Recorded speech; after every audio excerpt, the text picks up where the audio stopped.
It was a calm, chilly Saturday evening, several weeks after the divorce had been finalised, and the life I had known for more than 20 years came to an abrupt stop.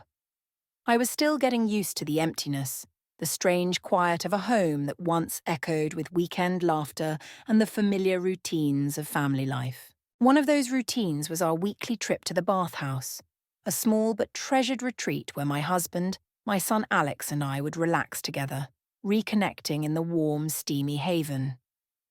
After the divorce, Alex had insisted we continue the tradition, just the two of us. At first I resisted. It felt odd, even painful to keep up a ritual so tied to a family that was now broken.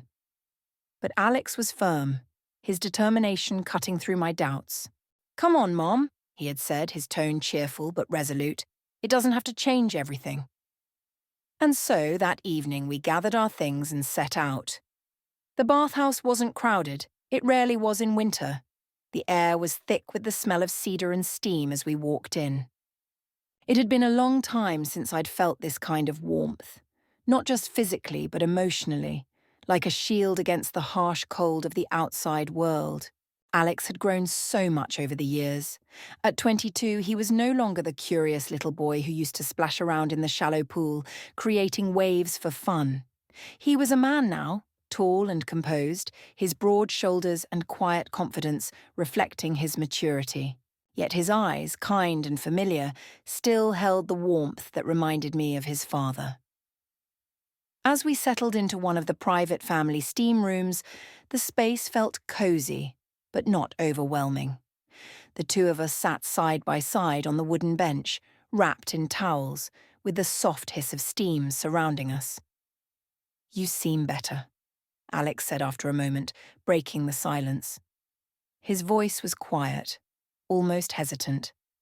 I looked at him, surprised. "Better since everything?" His eyes met mine briefly before glancing away. "I mean, it's been a tough few months." I took a deep breath, feeling the steam ease the tension in my shoulders. "I don't know about better.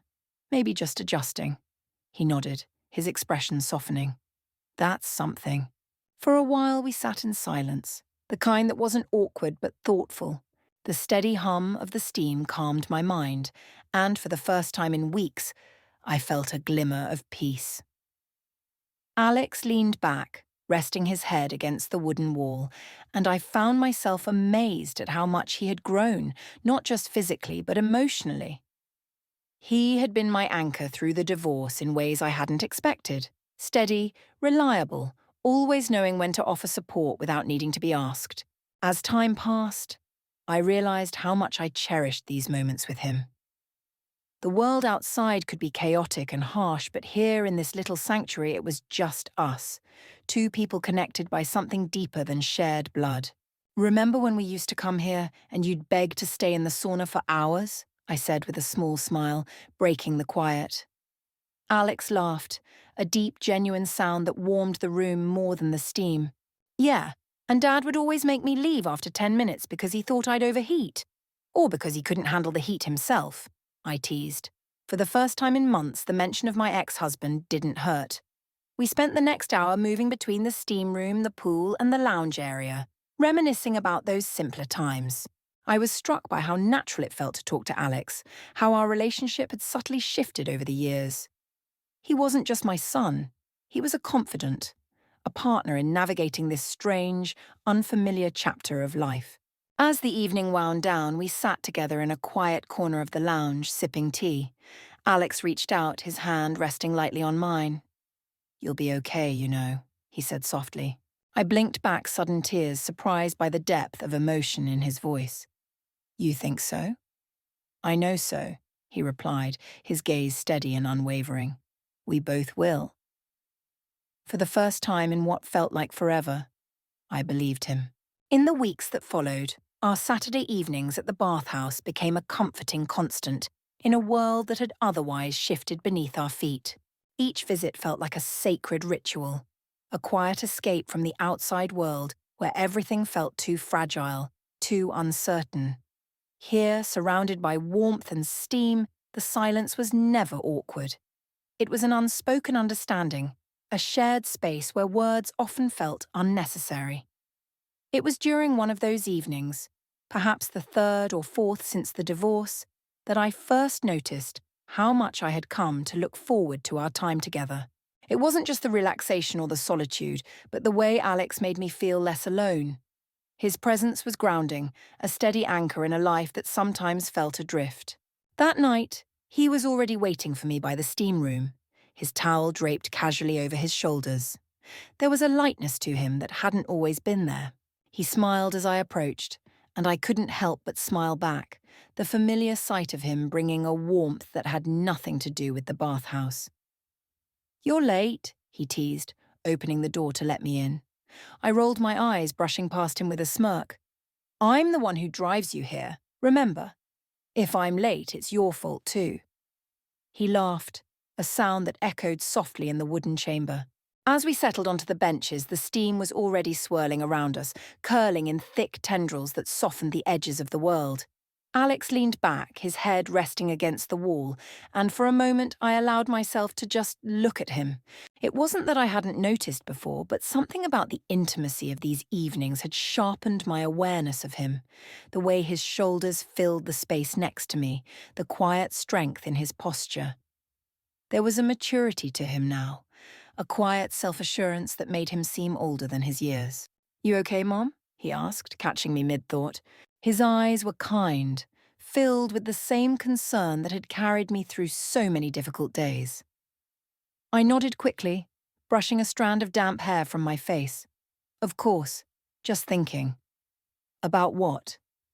"About how much I enjoy these nights with you," I said honestly, the words tumbling out before I had a chance to overthink them. "It's nice having this time together." He smiled, and there was something in his expression, something warm and open that made my chest tighten. "Yeah," he said softly. "It is." The air between us felt heavier after that, though not in an uncomfortable way.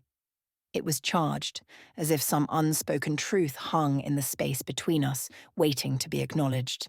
I didn't know what to make of it, didn't know if it was all in my head or if Alex felt it too. That night, as we moved between the steam room and the plunge pool, I found myself noticing little things. The way his eyes lingered on me when he thought I wasn't looking, the way his hand brushed mine when he passed me a towel, the touch lasting just a moment longer than necessary. I told myself I was imagining things. He was my son, after all. But even as I tried to convince myself, I couldn't shake the feeling that something between us was shifting, evolving into something I didn't quite understand. By the time our next visit came around, I found myself looking forward to it in a way that felt different. There was an anticipation I hadn't felt before, a quiet excitement I tried to ignore but couldn't completely push away. Alex seemed to feel it too. There was a lightness in his step as we entered the bathhouse, an eagerness in the way he led us to our favourite steam room. As we settled in, the familiar warmth wrapping around us, I couldn't help but feel grateful for these moments. The world outside was cold and uncertain, but here it was just us. The steam cocooned us, and for a while nothing else mattered. We talked more that night than we usually did, the conversation flowing easily between memories of the past and dreams for the future. He told me about his work plans, the things he wanted to achieve. I listened, captivated by the quiet passion in his voice, the way his eyes lit up when he spoke about the things he cared about. "You're amazing, you know that," I said suddenly, the words spilling out before I could stop them. Alex blinked, his expression softening. "Mom, no, really," I insisted. "I don't think I tell you that enough. You're such a good man, Alex. Your father and we couldn't have asked for a better son." His gaze met mine, and for a moment, the air between us felt impossibly still. "You're pretty amazing too, you know," he said quietly. "You've been through so much, and you're still here." The way he said it, the way his voice dipped slightly on that last word, sent a shiver through me that had nothing to do with the cool air outside the steam room. I opened my mouth to respond, but the words caught in my throat, and all I could do was nod. Later that evening, as we sat together in the lounge sipping tea and wrapped in fluffy robes, I felt a strange sense of contentment settle over me. Alex was watching me, his expression unreadable, and for a moment I wondered what he was thinking. "You know," he said suddenly, his voice breaking the quiet, "I don't think I've ever felt closer to you than I do right now." I looked at him, startled by the vulnerability in his tone. "Alex, I mean it," he continued, his gaze steady. "These past few weeks, it's been hard, yeah, but it's also been good. Being with you like this, it's like—" He hesitated, searching for the right words. "It's like I'm finally seeing you for who you really are." I didn't know what to say to that. All I knew was that something in his words, in the way he was looking at me, was changing everything. The boundaries between us, once so clear, had begun to blur, and for the first time I wasn't sure how I felt about it. The following Saturday, the air between us carried an unmistakable weight, a mix of anticipation and something deeper that neither of us dared to name. Alex greeted me at the door, his easy smile a little softer, his eyes lingering just a moment longer than usual. There was an energy between us that I couldn't deny, though I told myself again and again that it was nothing. Just a mother and her son navigating the new closeness that had grown between us. At the bathhouse, things felt different. As we settled into our usual routine of the steam room and plunge pool, Alex seemed quieter, more thoughtful. It wasn't until we were seated in the lounge with cups of tea that he broke the silence. "Hey," he said, his tone light but curious. "Have you ever had a massage here?" I looked at him over the rim of my cup, surprised. "No, I haven't. Why?" He shrugged, a small smile tugging at the corner of his lips. "I was just thinking it might be nice. You've seemed a little tense lately." I raised an eyebrow, though his observation wasn't wrong. The weight of the divorce, the upheaval of our lives, it was all still there, lingering beneath the surface. "Tense, huh?" He chuckled. "You deserve to relax, Mom. Let me book you one." I waved him off. "Alex, you don't need to—" "I insist," he said, his tone playful but his eyes holding a seriousness that made me pause. "Really, let me do this for you." Before I could protest further, he was already at the counter, speaking to the receptionist. When he returned, his grin was triumphant. "You're all set." But he hesitated, his grin turning sheepish. "I kind of booked one for myself, too." I laughed, shaking my head. "Of course you did." The massage was heavenly. Every knot of tension in my back and shoulders melted away under the therapist's skilled hands. By the time it was over, I felt lighter, my body relaxed in a way it hadn't been in years. Alex met me in the lounge afterward, his expression blissful. "Well?" he asked, tilting his head as he studied me. "How do you feel?" "Like I could float out of here," I admitted, earning a laugh from him. "Good," he said. "That was the goal."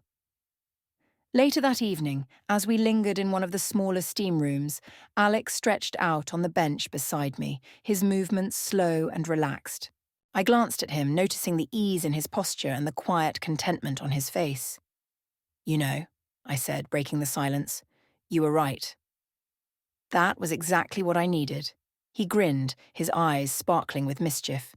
"See, I know what's good for you, Mom." I nudged him lightly with my elbow, though his words warmed me in a way I didn't fully understand. "Maybe I should return the favor," I said, half joking. "Give you a massage sometime." He raised an eyebrow, his grin softening. "You offering?" I hesitated, though there was no reason for the sudden flutter in my chest. Why not? Fair's fair, right? Alex sat up, his gaze suddenly more focused. "You don't have to, you know. I just wanted you to relax tonight." "I know," I said, smiling at him. The warmth of the room made the moment feel strangely intimate. "But I want to. You've done so much for me these past few weeks. It's the least I can do." Back at home, the atmosphere was quieter but no less charged. Alex had taken my offer seriously, and now he was lying face down on the couch, his broad back exposed as I carefully worked the tension from his shoulders. My hands moved tentatively at first, unsure of how much pressure to apply, but as he hummed in approval, I grew more confident. "Where'd you learn how to do this?" he asked, his voice muffled by the cushion beneath him. "I didn't," I admitted with a laugh. "I'm just guessing." "Well, your guesses are pretty good," he said, letting out a deep sigh as his muscles relaxed under my touch. You're a natural. Something about the way he said it, his voice low and almost reverent, sent a shiver through me. I tried to ignore it, focusing instead on the knots beneath my fingertips, but the closeness of the moment made it difficult. Does this help? I asked after a while, my voice quieter than I intended. He turned his head slightly, just enough to meet my eyes. Yeah, he said softly, it helps a lot. For a moment the room felt impossibly still, the only sound the quiet hum of the heater in the corner. I didn't know what to say, didn't know how to respond to the way his gaze lingered, heavy with something unspoken. Okay, I said finally, breaking the silence as I pulled my hands away.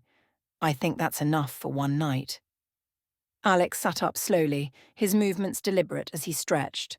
Thanks, Mom, he said, his voice warm. Really? The next week at the bathhouse, the tension between us was palpable, though neither of us acknowledged it. It was there in the way his eyes lingered on me, in the way his hand brushed against mine as he passed me a towel. I told myself it was nothing, that I was imagining things, but the heat that rose in my chest each time he looked at me said otherwise.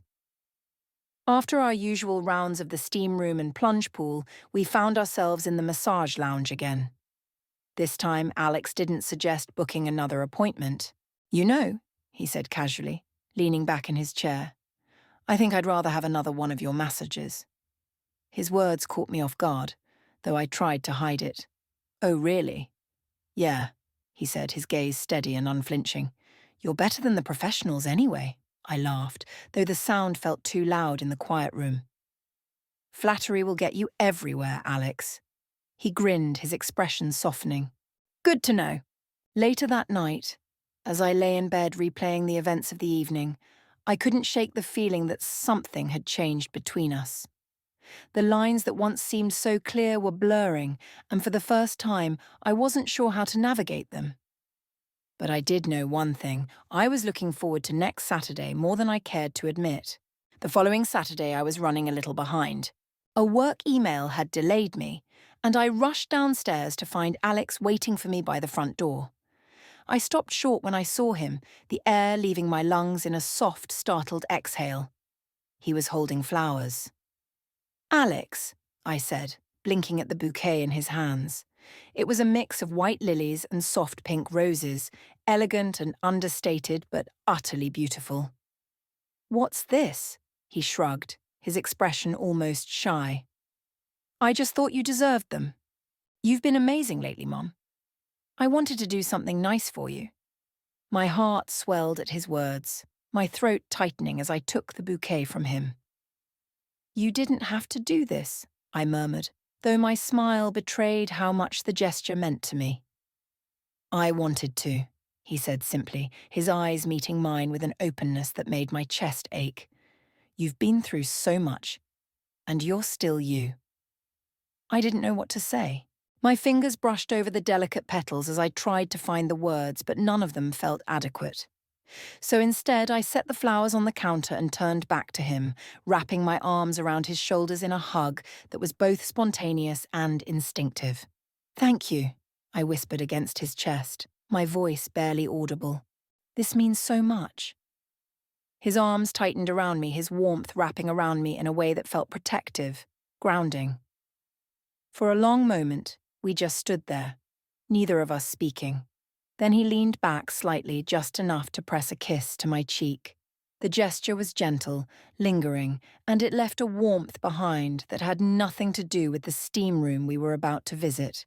Any time? He said softly, his voice low and steady. That evening, as we walked into the bathhouse together, I couldn't help but feel the difference in the air between us.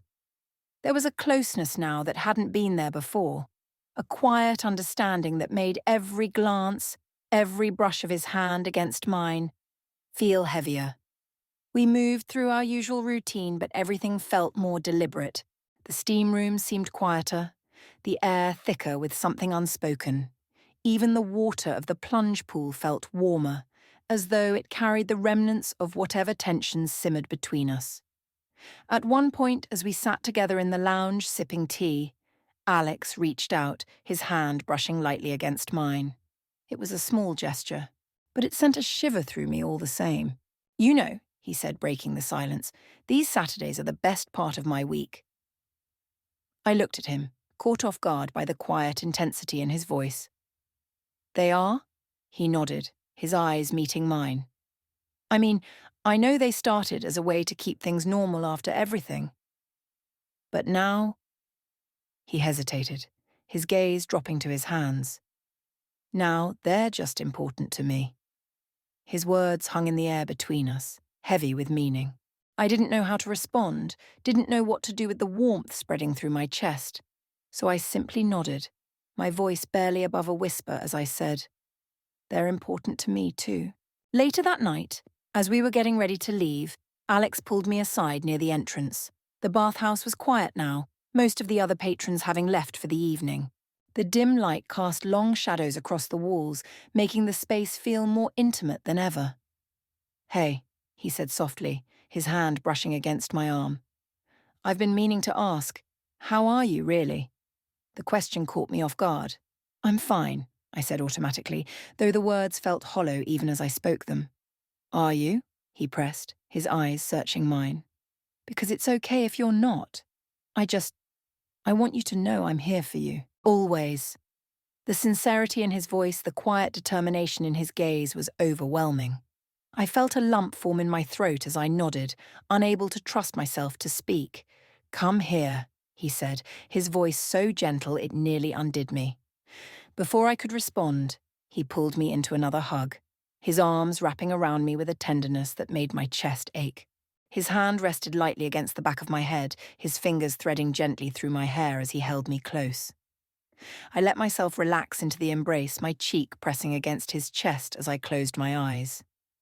"You're amazing," he murmured, his voice so quiet I barely heard it. "I hope you know that." My heart raced, my thoughts a whirlwind of emotions I couldn't quite untangle. When he finally pulled back, his hands rested lightly on my shoulders, his gaze holding mine with an intensity that made it impossible to look away. And then he leaned in, pressing another kiss to my cheek. This one lingered a moment longer than it should have, the warmth of his lips sending a shiver down my spine. "Good night, Mom," he said softly, his voice low and steady. I watched him walk away, my heart pounding in my chest as I tried to make sense of what had just happened. The boundaries between us had always been clear, but now they felt blurred, shifting in ways I wasn't sure I understood. Over the next week, Alex's gesture stayed with me. Every time I saw the flowers on the counter, their petals soft and vibrant, I was reminded of his words, of the way his arms had felt around me, the warmth of his kiss on my cheek. It was all so innocent, so simple, and yet it wasn't. When Saturday finally arrived again, I found myself filled with equal parts anticipation and unease. I didn't know what to expect, didn't know how to navigate the growing closeness between us. But as Alex greeted me at the door, his smile soft and his eyes warm, I felt myself relax despite my uncertainties. "Ready?" he asked, his voice light but tinged with something deeper. I nodded, returning his smile as I reached for my bag. "Always."